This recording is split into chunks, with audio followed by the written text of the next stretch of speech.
नमस्कार, मैं हूं सोनू और आप देख रहे हैं मीडिया दर्शन अखबार का यूट्यूब चैनल। 2024 लोकसभा चुनाव का आगाज हो चुका है और एक तरह से कहा जाए ये युद्ध है, जंग है। और 2024 लोकसभा चुनाव से पहले जिस तरह से बिहार में काफी सियासत उठापटक का खेल चल रहा है, खासतौर पे जो महागठबंधन है कांग्रेस और राजद में सीट बंटवारे को लेकर कुछ अच्छा नहीं चल रहा है। वहीं दिल्ली से खबर सामने निकल कर आ रही है कि राजद और कांग्रेस की डील हो चुकी है और यहाँ पर कांग्रेस बिहार में 9 सीटों पर लड़ेगा, जबकि राजद 26 सीटों पर लड़ेगा और अन्य इसके जो सहयोगी पार्टी है वो यहां पर 5 सीटों पर लड़ेंगे। और खास तौर पे मैं बता देना चाह रहा हूं, जिस तरह से पप्पू यादव पूर्णिया को लेकर लगातार जो राजद और कांग्रेस में जिस तरह से खींचातानी चल रही है और पप्पू यादव पूर्णिया छोड़कर जाने वाले नहीं, लगातार वो कह रहे हैं कि मैं कुछ भी हो जाएगा, जान दे देंगे, मगर पूर्णिया नहीं छोड़ेंगे। और इसी को लेकर लगातार विवाद जो है बढ़ते जा रहा है। और मेरे साथ बात करने के लिए सीनियर पत्रकार यानी कि वरिष्ठ पत्रकार नरेंद्र कुमार जी हैं। नरेंद्र कुमार जी, क्या कहिएगा जिस तरह से राजद और कांग्रेस में कुछ पूर्णिया को लेकर अच्छा नहीं चल रहा है, जिस तरह से विवाद लगातार बढ़ते जा रहा है, जो बीमा भारती है जदयू छोड़कर राजद ज्वाइन किए हैं और राजद से सिंबल वहां पर पूर्णिया में दे दिया गया। और पप्पू यादव, आपने देखा होगा कि जिस तरह से लगातार लोगों के बीच आते हैं और बिहार के सबसे बड़े नेता अगर कोई धरातल पर रहकर काम करता है तो पप्पू यादव है। पप्पू यादव क्या कर सकते हैं?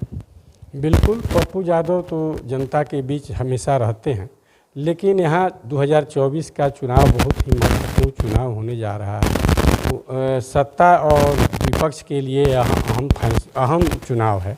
अगर पूर्णिया की सीट राजद के खाते में जाती है और राजद वहाँ से बीमा भारती को अगर अपना प्रत्याशी बनाता है, तो ऐसे में महागठबंधन के हित में पप्पू यादव को चुनाव से अलग हो जाना चाहिए और महागठबंधन को समर्थन करना चाहिए, हर जगह जाकर मजबूत करना चाहिए, ताकि भारत का जो अगला 2024 का चुनाव फैसला होने वाला है वह महागठबंधन के लिए अच्छा।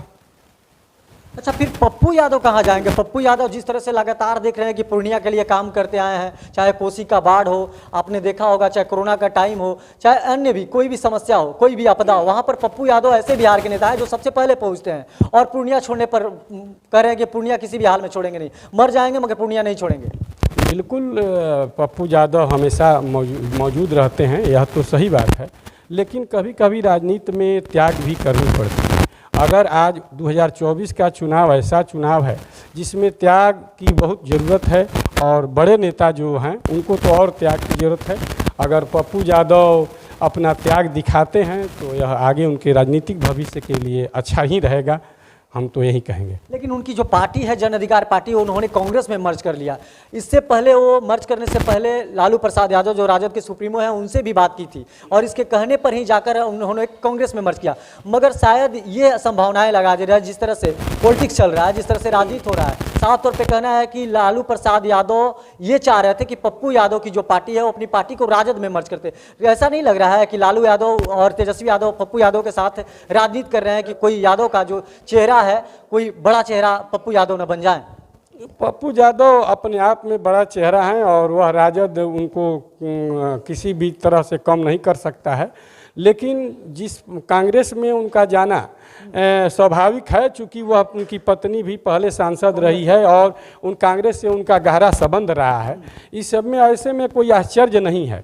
अब जहाँ तक पूर्णिया की सीट की बात है, तो अगर राजद के खाते में चली गई तो कभी कभी ऐसा होता है। 2024 का चुनाव था, कांग्रेस चाहती थी कि अधिक से अधिक टिकट सीट मिले, लेकिन अगर सीट नहीं मिला तो मिलजुल कर लड़ना है। ऐसे में तो थोड़ा सा कभी कभी सामंजस्य बैठाना ही पड़ता है। अगर पूर्णिया की सीट कांग्रेस के खाते में नहीं जाती है तो यह एक अहम, इसके लिए नहीं ऐसा पाल लेना है कि नहीं हम मर मिट जाएंगे। राजनीति में मौका आते जाता रहता है, इससे भी बड़ा मौका आ सकता है। अभी 2025 का विधानसभा चुनाव है, उसमें भी मौका आ सकता है। इसलिए जल्दबाजी में कोई फैसला लेना अच्छा नहीं होगा। अगर कोई फैसला लेते हैं पप्पू यादव तो महागठबंधन के हित में भी नहीं होगा और इनके हित में भी नहीं। अगर पप्पू यादव निर्दलीय लड़ जाते हैं तो क्या लगता है बीमा भारती वहाँ से हार जाएंगे कि नहीं हार जाएंगे? यह भी कोई कहना संभव इस बार नहीं है। इस बार जो चुनाव है आर पार की लड़ाई है, पीछे हर बार की तरह नहीं है।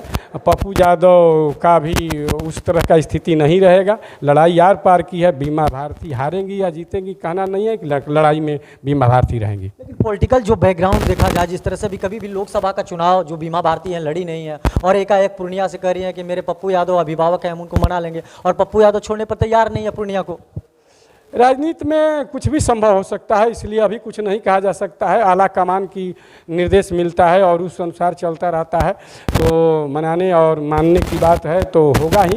और अंततः हमको लगता है कि पप्पू यादव मान जाएंगे, क्योंकि 2024 का चुनाव जो आसान चुनाव नहीं है, इसलिए वो भी बड़े नेता हैं, ख्याल करेंगे और अंततः महागठबंधन के हित में वो भी फैसला लेंगे। जैसे कि अभी आपने पप्पू यादव के बारे में वरिष्ठ पत्रकार नरेंद्र कुमार जी से सुना, साफ तौर पे मैं बता देना चाहता हूं कि प्रणाम पूर्णिया को लेकर पप्पू यादव है जो मानने के लिए तैयार नहीं है। साफ तौर पे उनका कहना है कि कट जाएंगे, मर जाएंगे, मगर पूर्णिया नहीं छोड़ेंगे। वहीं बीमा भारती जो जदयू छोड़कर राजद में शामिल हुई है, वह कह रही है कि पप्पू यादव मेरे अभिभावक हैं, हम उनको मना लेंगे, लेकिन पप्पू यादव पूर्णिया छोड़ने के लिए तैयार नहीं हो गए। साफ तौर पे हमारे जो वरिष्ठ पत्रकार हैं उनका कहना है कि अगर महागठबंधन की अगर सही सलामत चाहते हैं कि बिहार में अगर उनकी मजबूती से अगर पार्टी जीत हासिल करे, तो पप्पू यादव को त्याग देना होगा और कहीं से और जाकर लड़ना होगा। अगर महागठबंधन के विरुद्ध अगर पप्पू यादव लड़ते हैं तो दोनों का हार निश्चित है। बाकी तमाम आप ऐसे ही खबर देखने के लिए हमारे साथ बने रहिए। तब तक के लिए दीजिए इजाजत, धन्यवाद।